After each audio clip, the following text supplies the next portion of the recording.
So there's a sutta here called the Farmer.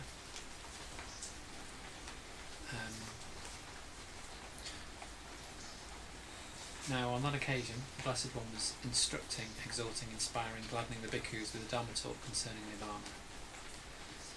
Those bhikkhus were listening to the Dhamma with eager ears, attending to it as a matter of vital concern, applying their whole minds to it. Then it occurred to Mara, the evil one. The ascetic Gautama is instructing the bhikkhus. Let me approach the ascetic Gautama in order to confound him. Then Mara, the evil one, manifested himself in the form of a farmer, carrying a large plough on his shoulder, holding a large goad stick, his hair dishevelled, wearing hempen garments, his feet smeared with mud. He approached the Blessed One and said to him, "Maybe you've seen oxen, ascetic. What are oxen to you, evil one?" So then he says, okay, the eye is mine, this is Mara, the eye is mine, ascetic, forms are mine, eye contact and its space of consciousness are mine. Where can you go, ascetic, to escape from me? The ear is mine, ascetic, sounds are mine, the nose is mine, tongue is mine, body is mine, the mind is mine, ascetic, mental phenomena are mine, mind contact and its base of consciousness are mine. Where can you go, ascetic, to escape from me? And then the Buddha says, the eye is yours, evil one, forms are yours, eye contact and its base of consciousness are yours. But, evil one, where there is no eye, no forms, no eye contact and its base of consciousness, there is no place for you there, evil one.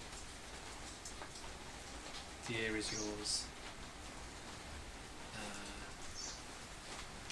the nose is yours, the tongue is yours, the body is yours. Mind is yours, evil one. Phenomena are yours, mind contact and its base of consciousness are yours. But, evil one, where there is no mind, no phenomena, no mind contact and its base of consciousness, there is no place for you there, evil one.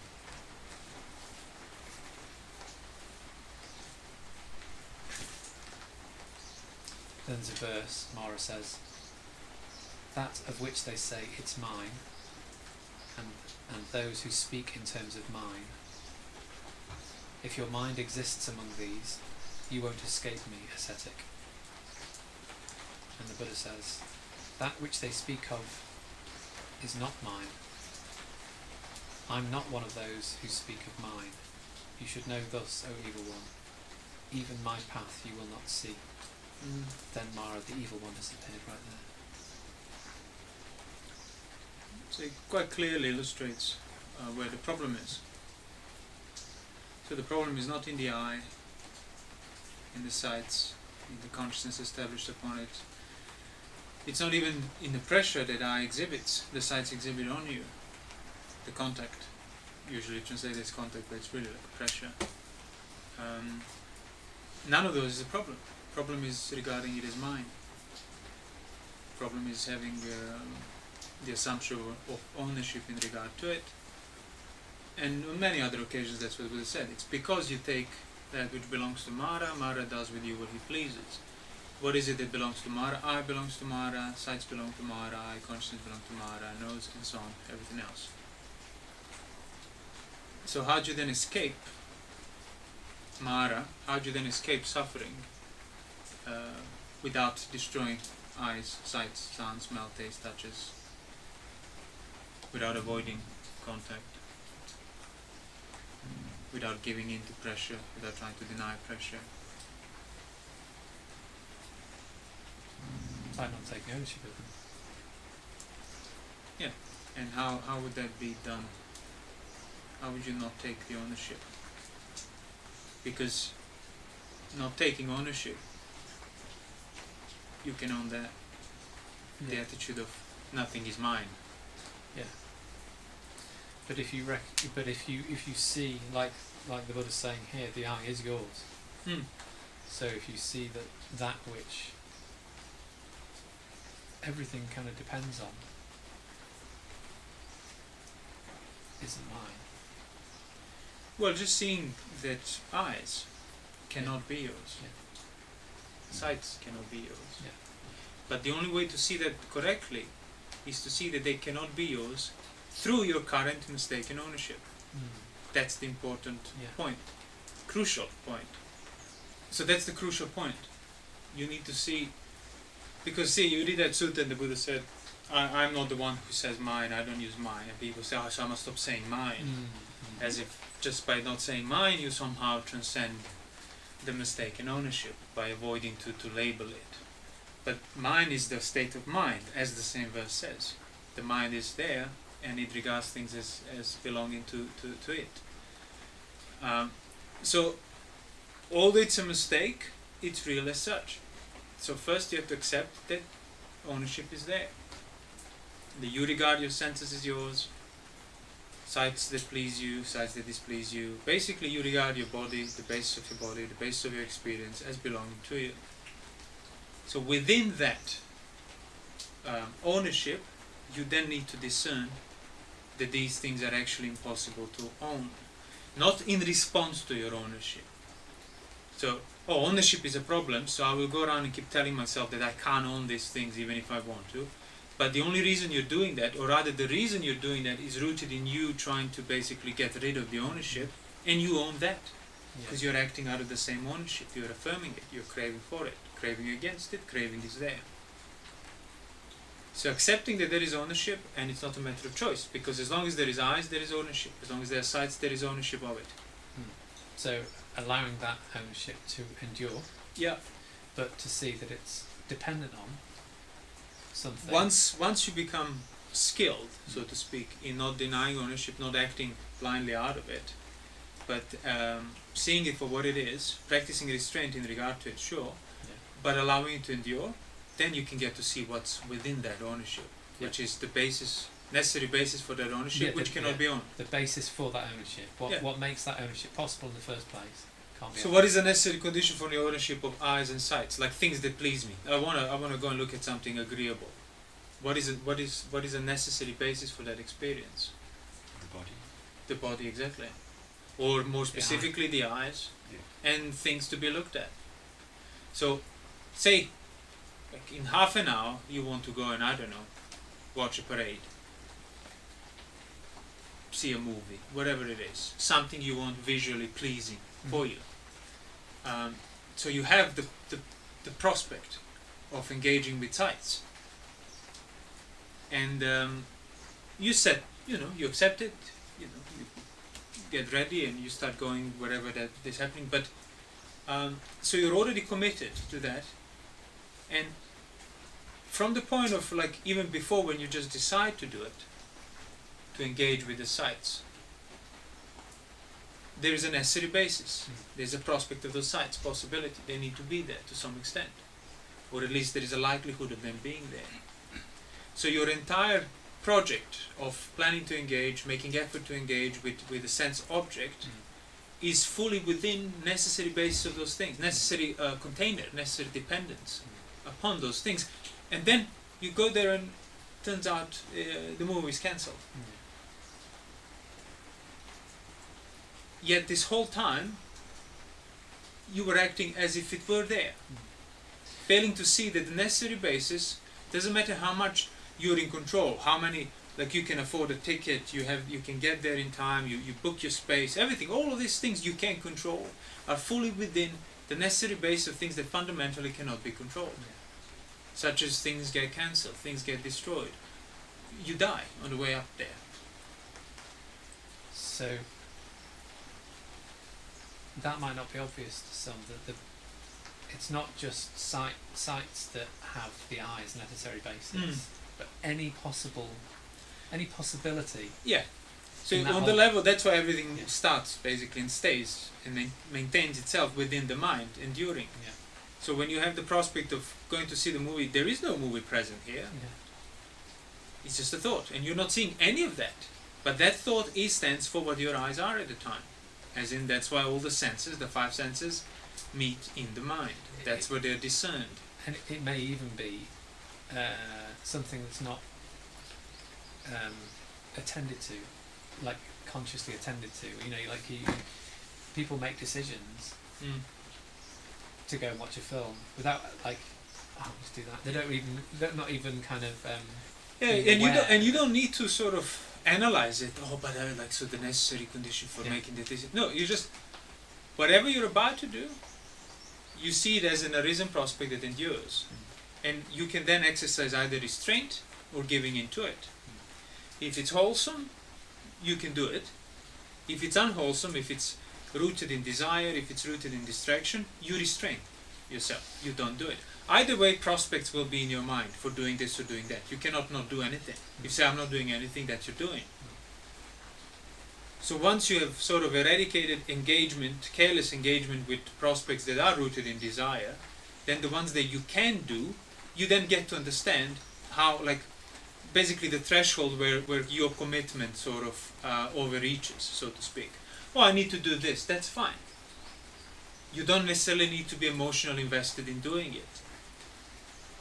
And then if thing changes before you've completed it, before you've done it the way you wanted it, or whichever way it goes, you won't be emotionally affected. Because you never lost the perspective that doesn't matter what you do, it's fundamentally rooted, contained within the basis, within the container that cannot be owned. So the only way to arrive at true non-ownership of things is through ownership. Through learning how to accept the ownership and allow it to endure and not blindly act towards it or try to get rid of it if it displeases you. Because that's another thing. When you have disagreeable experience affects you, that's why you're affected. Because it's yours. You want to get rid of the owning unpleasant things. Oh, I own this is mine, but look, it's turning really bad. Oh, I'll get rid of it. I will stop owning it. That's what the Buddha meant. In brief, suffering is being united with what we don't want and separated from things we want. So owning things you don't want and not owning things you want. That's the root of every suffering. What you want and what you don't want.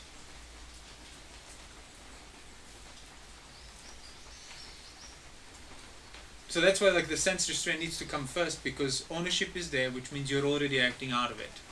So you need to stop acting out of it in a sense that would perpetuate that desire and anything unwholesome that's rooted in it.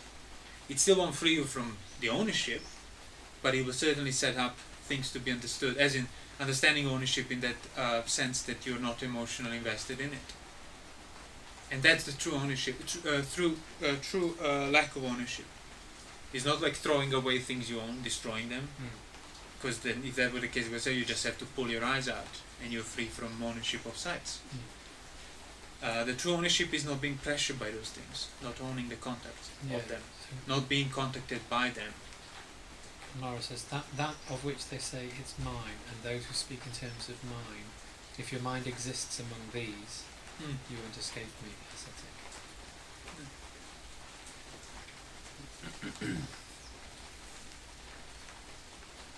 So if there is absolutely no feeling pressuring you, manifested, arising, whatever, making you act on account of what's there in your experience, whether wanted or not wanted, you're not owning it. So that's always, also you can use that as a criteria of, oh well, am I attached to this, or if it were to change, if it were to become otherwise, if it were to be taken away, would I experience disagreeable feeling that would then overwhelm my mind? Would I basically suffer on account of it? If you're not sure, means yes. Because if doubt means yes, you will suffer on account of it. So you have to be absolutely clear that, and that's what I mean, like you don't need to go and lose these things, or you don't need to go and watch a movie to know that you're doing it out of desire. You already know it when the prospect has arisen on the level of possibility. You don't need to go to see that the movie is cancelled or not. The fact is you're acting out of the desire. So even if you don't get to see the movie, you still acted out of the desire on the level of your thought. Even if the thing got cancelled and you didn't actually engage to the extent you wanted to engage, you still engage with the desire. Because desire is not in those things, it's on the level of your mind. So same, then you can imagine things that are dear to you or things that are threatening to you. You don't need to go and engage with them, just think about it and you're already either affected or not. Either craving to be free from it, either craving against it, or craving for more of it.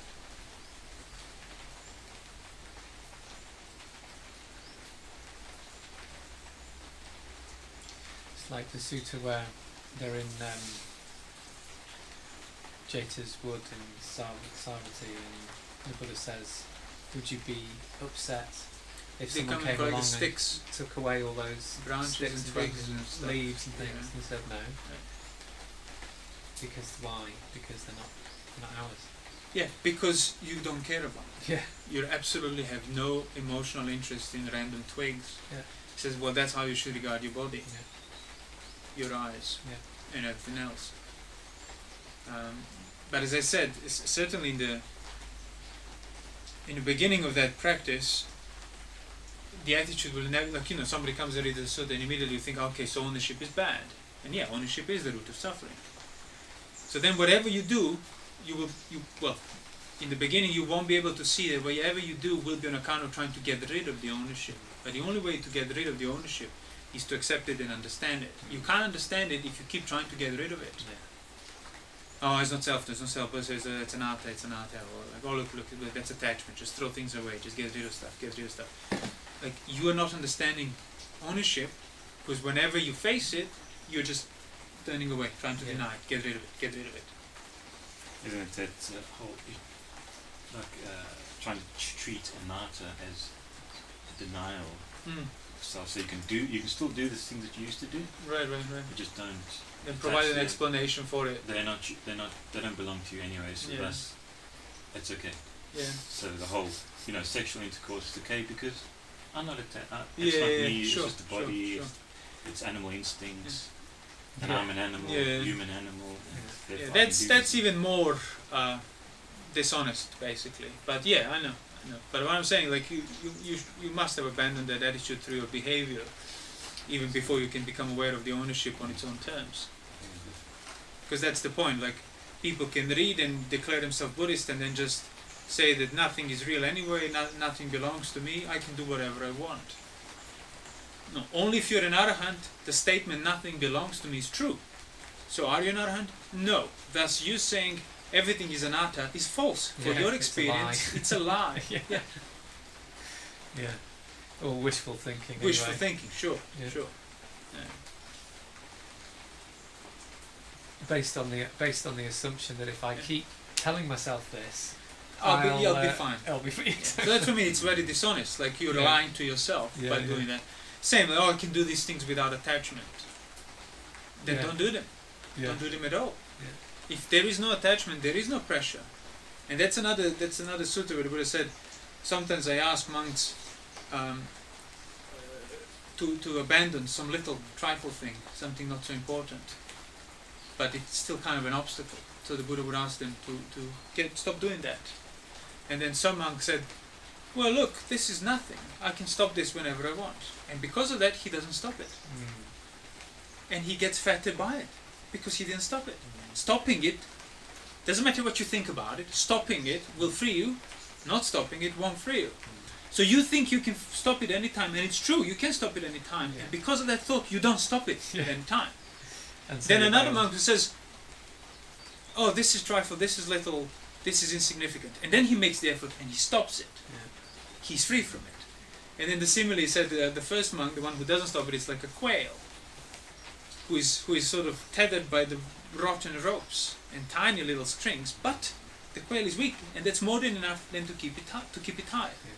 And the other one is like an elephant that gets tied by leather straps, but he still breaks them. And that's often when people say, I can stop this whenever I want.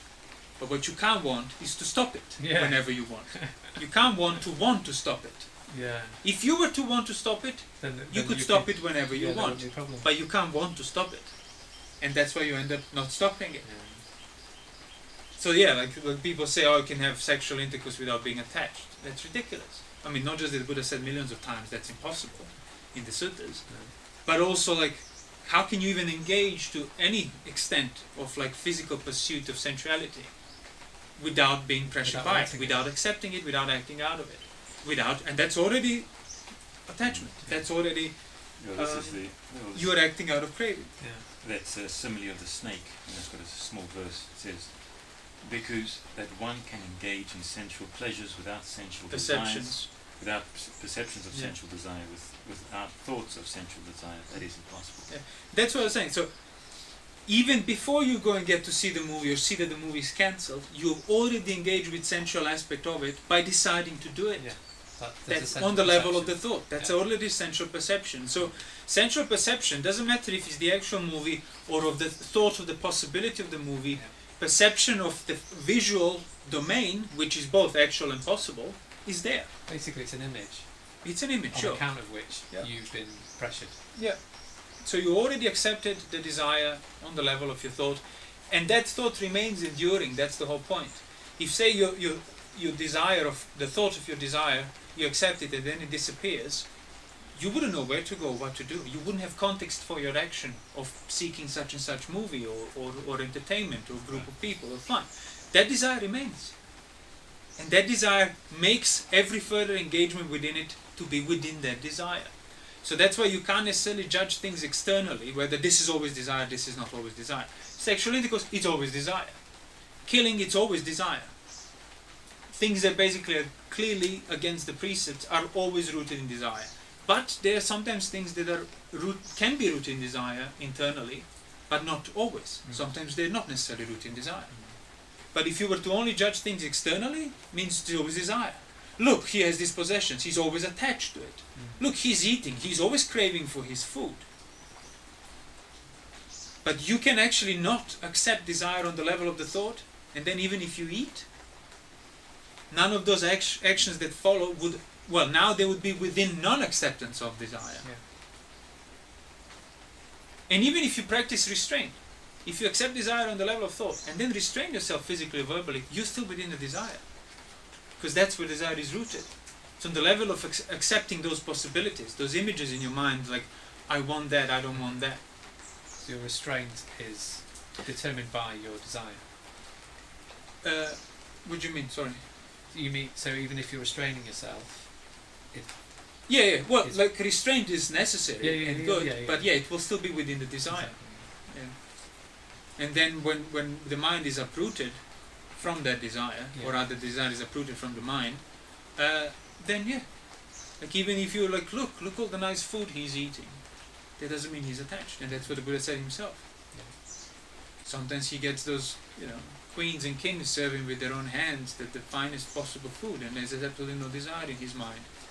He would sometimes eat a bowl full to the brim, sometimes 2 bowls full to the brim. If he's hungry, there is a practical need for such amount of food. If he walked for 30 kilometers across Bihar or something. And there is absolutely no attachment. But if you judge the attachment by the amount of food you eat, then you wouldn't respect the Buddha. There's a whole sutta about it. When that man was praising him, he said, his disciples eat little and he eats little. He said, no, I have disciples sometimes don't eat for days. And I would sit and queen would serve me herself, like to the brim, full bowl of like whatever you could possibly imagine. If they were to respect me because of that, they wouldn't. And then same with the lodgings and the medicines and so on. So the root of the desire is in the root of ownership, which is on the level of your mind. See, if you were like, say, practicing or maintaining, recollecting the context of death, when you have a thought of going to watch a movie, and at the back of your mind you refuse to abandon the context that you might die within the next out breath, would any central pull, movie, company, other people, would any of that would be able to make it worthwhile if you think that you might die next second? No. How can you possibly accept further down the line things that depend upon your life when your life is up in question? So that's why that is like, if you maintain that kind of perspective, that kind of recollectedness, sati of death, you will abandon sensuality at the very least. Do you mean like the whole? So, let's say engaging with a film, watching a film. It implies. Well, think of it like this. Think of it practically. You don't think you're going to die, and you want to watch a film, and you enjoy it. Whatever. It's a funny, good movie. Whatever. Now, just before the movie, somebody tells you, "I got your doctor's results, and you have 24 hours maybe at most. Yeah.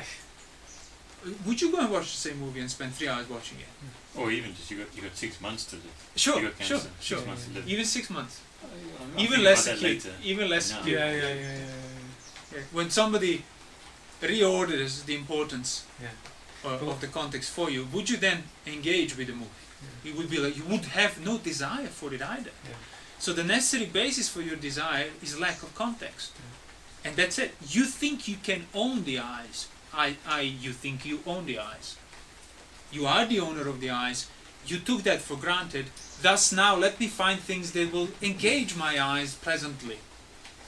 But somebody comes and tells you you're gonna lose everything, not just your eyes.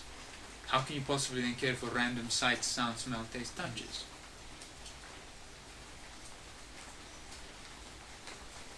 So you don't want to wait for that to happen, because if you haven't practiced beforehand, it will be too late for you to make effort.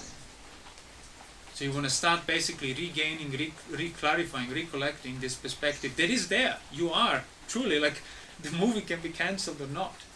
But one thing for sure, you cannot avoid dying. But that's the thing. Your enjoyment of the film requires a kind of what's happening next. You're always. It requires life to be there. Yeah, exactly. It requires a kind of. I'm going to find out what's. Whereas But that's what it means. The sights need anyway. eyes. Yeah. So if there is no persistence of functioning eyes, sights are meaningless. And that's where life is. Persistence of senses. They're living senses. I'm alive. Senses are mine, thus this life is mine. I'm in control of it. So all you need to do is stop ignoring the fact that you already know. Like that's why, like, people, if you say something, oh, be careful, like, oh no, don't say that, like, whew, like now you're gonna, bad luck because you said that you might go blind or something. Yeah. No, but you might go blind. Yeah. You might get sick. Oh, but you must not say it because it makes me afraid and fills me with anxiety.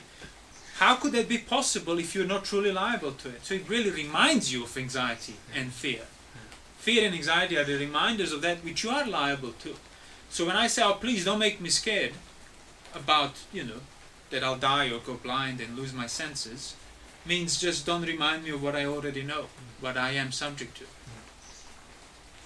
And that's the core of the Buddhist practice. Stop ignoring that by any means necessary.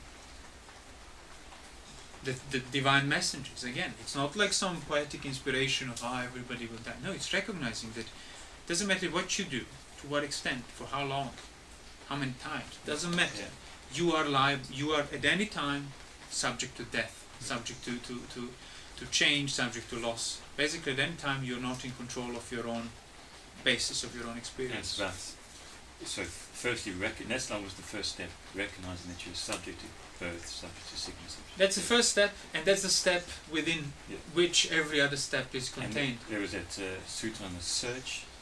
Noble Buddha says search. that I am. This is what I have. Mm. What do I have? I have subject. I am subject to birth. Yeah. I got that. This is my situation. Yeah. That's sorted. Yeah. I've got subjection Why to am sickness. I, who is subject to death, searching for something That which is is also subject to death? What? So I've got all this death, Yeah. subject to deathness Yeah. with me. So now I must go and search for other things that are also. Yeah. I've already fulfilled that. Yeah. So so you're saying, like, you recognize that you are subject to loss.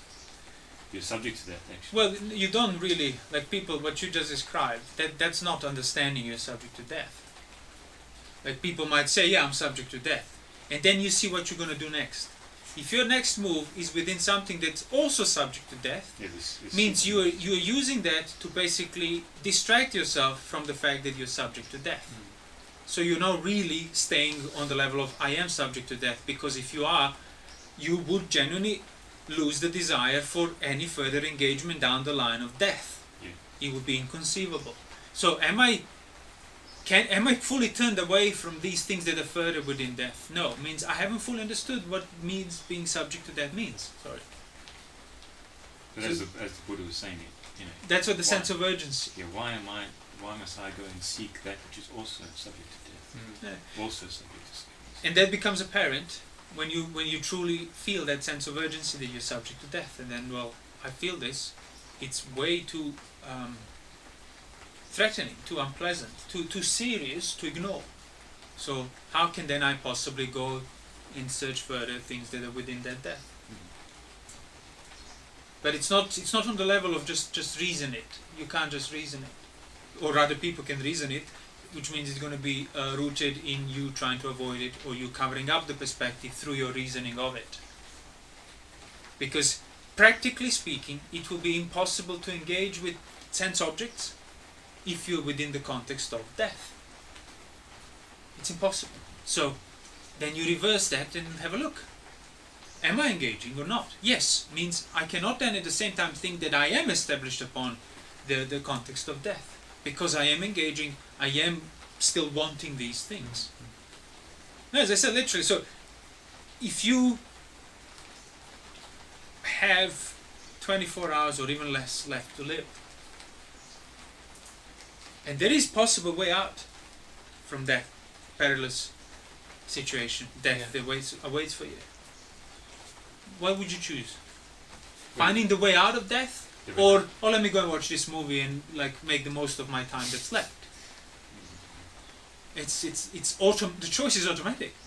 That's why the Buddha would always say, for whoever, and literally, it doesn't matter if it's a Putujan or Arahant, whenever you do something, whenever you want something, you do it because it's deep down inside, it is rooted in your notion of my own well-being.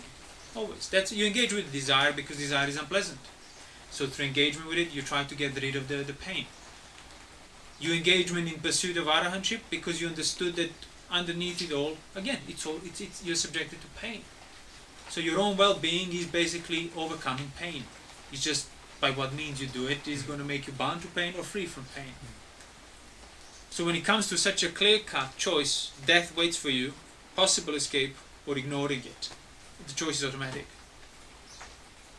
Because the only reason you've been ignoring it before is because that was the closest to your means of escape. Of pain.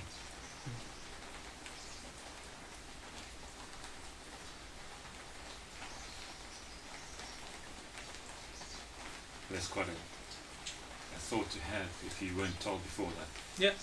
Oh yeah. I'm subject to death, but then the Buddha said the thought process is, why don't I seek that which is deathless, which is not subject to death? Why don't I seek? Yeah. Why don't I seek the way out of death? You know, who has that thought? Well, the person that has developed the context of death would. And I think back in the day, people were much less dishonest with themselves. So more of them would have had that upon hearing the Buddha. Now you need to unclutter your life seriously, mentally, in order just to gain the perspective of what you are subjected to either way, and then you get a sense of the escape from it. So if you properly understand that I am subject to death, you wouldn't be searching for. It would be inconceivable. Something that is also subject to death. Yes, it would be inconceivable. And you even know, you can get a hint of that. You know, like when you get sick because you were careless, you were eating, crap food or whatever else, and then there's a bit of a scare. You're ill now, for a week you couldn't get out of the bed, you had food poisoning, and I'll never do that again down the line. Because now, the stakes are high, you feel it, the anxiety is there, sense of urgency. Then you recover. And completely, that context of that urgency of I'll be careful next is gone. Yeah. And there you go, you're doing it again. Because the mind is so fickle. And the mind is fickle because you keep it so. Because you basically... you're not rooting it in. You're not training it. Yeah. You're not training against it, you're just giving into it, and that's it's going to bring to its increase. You're cultivating weakness. So that's all like it's doesn't matter if you're an absolute beginner or if you've been practicing for whatever decades, reading the suttas and so on. That is the context that remains unchanged, and that you should remain clarifying and dwelling in and maintaining or protecting it if you developed it properly. What you're subjected to it, and because death means impossible to own. Death means lack of ownership, utterly. Death means things that I own are actually rooted in that which I can't own. So even if you're just starting about Buddhism, that's your practice. Keep the precepts, they will basically train you in strength of restraint. Because if you don't, and then you start thinking about this death and stuff, well, you might be flying left and right in terms of things you decide to do or outrun. But now you've said no to that type of engagement with sense objects, and you start clarifying what you are subjected to, then you will be able to withstand anxiety, sense of urgency, all these things without like panicking and giving in to ridiculous actions of even madness and so on. But it's not optional. There is no other way than the way of the divine messengers that the Buddha described. It's just whether you're going to equip yourself to be able to withstand their way or not. That's why the Buddha said sometimes someone's progress is painful, someone else's isn't. But it's the same way. It has to be the same way. Whether you're going to suffer on account of it or not is whether you can take it or not.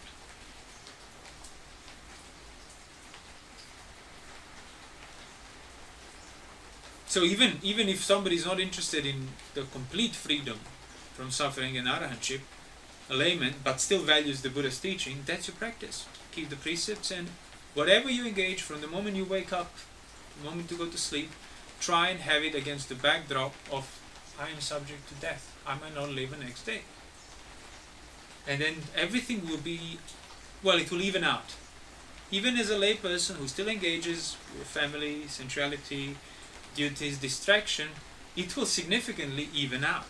Your desires, your passions will even out.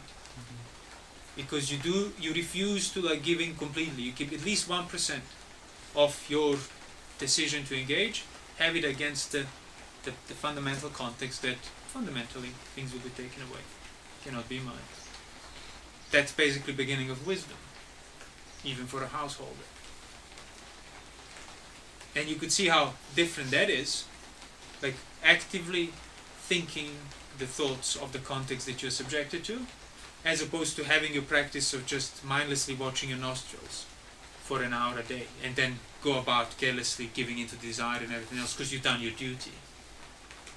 No, you don't have to watch your nostrils at all. You don't need to meditate at all. Because this will be the meditation basically. That was gonna, instead of this is when I do it, it's done all the time. Literally putting things in the right perspective. How can you put something in perspective if you have no perspective? How can you gain perspective unless you start investigating where the perspective is? And same, like if you're a monk and committed a whole life to this practice, same.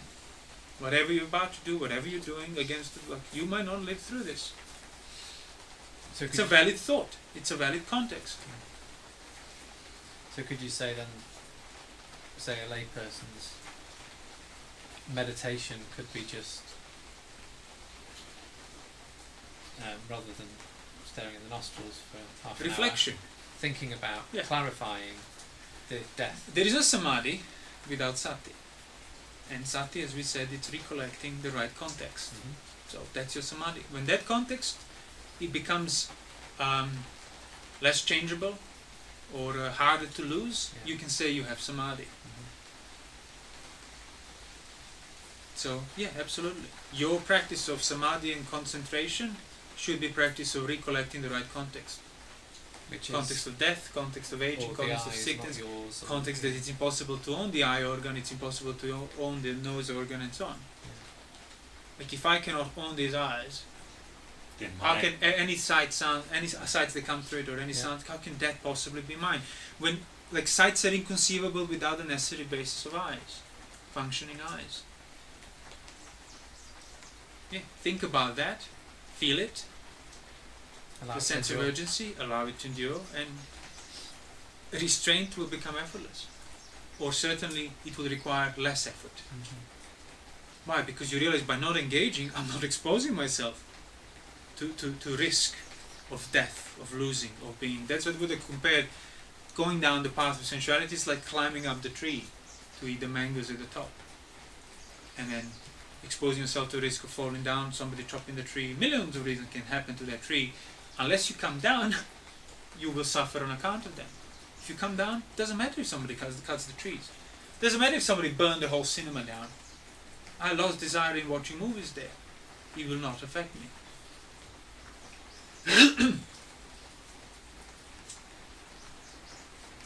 You have that backdrop. Yeah. Steadied. Mindfulness, as in recollectedness of the backdrop, the right backdrop, right context, and samadhi is maintaining it and protecting it. And that would result in fully understanding it. So, mindfulness, that was obviously the result of your restraint, not engaging by default. Thought to watch a movie, I watch a movie. Sense restraint. So sila, through that mindfulness, brings samadhi, just fully established. Because now the context remains enduring, despite what's happening around you. The context doesn't need to change. That's the whole point. You only need to protect it. Basically, you protect it from yourself. Like you protect the context from you abandoning the context. Yeah. So once you stop doing things that would interfere with the context, that's how you protect it. And the natural result of that is fully understanding of that context and fully understanding of things what you used to do and how you used to do them in order to basically avoid facing the context. When that context is always there, steadied, composed, samadhi, then you can't, it dictates your actions, your decisions in the future. You know? Then you don't need to do an action, now I will not go and engage with it. Non-engagement will be automatic. Yeah. That decision is so written. sila brings samadhi, brings panya. Just that's how it works. Yeah, there's the And either way, sati is there. Recollectedness of the context is there. Necessary for sila, necessary for samadhi, necessary for panya. So whatever happens in life, something comes up, or there's a building possibility for a building project or something. If you got the backdrop of I'm going to die, I might not live for tomorrow, let then you alone know a 10-year project. You know how far you're going to get engaged with that project. Or exactly. Or you can engage and literally, like on a daily basis, so to speak. You don't need to make that decision that every day I will reevaluate and re-engage with it. No. Just make a decision to not lose the context that you might not live through. Means whenever you end up being engaged, it's going to be at the arm's length. You'll be doing that which is actually practically important. Exactly. Rather than passionately. Passionate, blind, sort of self-fueling ambition. Yeah. That will become inconceivable. yeah, there's the sutta that says develop. The Buddha says develop composure, develop samadhi, bhikkhus, because a bhikkhu with samadhi developed sees things as they really are. What does it see as they really are? I can't remember whether it's the aggregates or the senses, but Sure. yeah. Yeah, just because they are already like that. Yeah, but you're now the context is now firmly Not having established. the right context means having the wrong context. Yeah. There's you are nothing in seeing between. things. Yeah, Which means wrong context will be obscuring how things are. Yeah. And that's exactly what the Mara says. But like, no, this is yours. This is mine. yeah. And the mind is there, you're affected by it. And that's why the Mara controls you. And Mara himself cannot see anything other than ownership. Which is why. So through Mara's ownership, through Mara's domain, you understand the nature of that domain, and that's how you stop owning it. The Buddha says, even my path you will not see. Exactly. Doesn't mean how I used to be. No, always. Past is understood against the same backdrop. Future is understood. That's why there is no more wandering about in samsara. Because you understood the aggregate, you understood the framework that is impossible to own. That's it.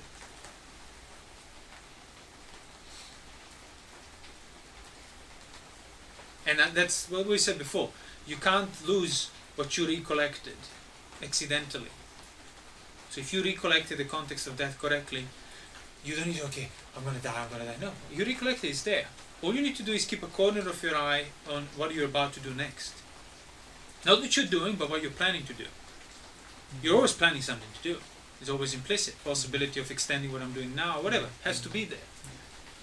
That's what you keep an eye on. That's how you protect that doorway. Okay, so I am subject to death. So what am I doing? I'm sitting here. But, now I'm giving in to such and such thoughts of sensual nature or nature of ill will. You can only do that by choosing to do it, which means then choosing to turn away from the context of death. So if you don't make the choice to turn away from it, that's it. Context of you being subject to death is still there. So you protect it by not intentionally throwing it away. And the clearer that becomes, the easier to protect it becomes. Because now you think that all these things are happening random to me and these random things can take away my mindfulness. No. Whenever mindfulness is taken away means there has been setting in of desire, aversion or distraction. And those things cannot not be intentional. Sorry. They're always intentional. You cannot accidentally engage with sensual desire. It's on the level of the thought that you've said yes to. You cannot accidentally perform an act of ill will or accidentally distract yourself. It's always rooted in you choosing to do so. You stop choosing to do so, you cannot possibly obscure the context then.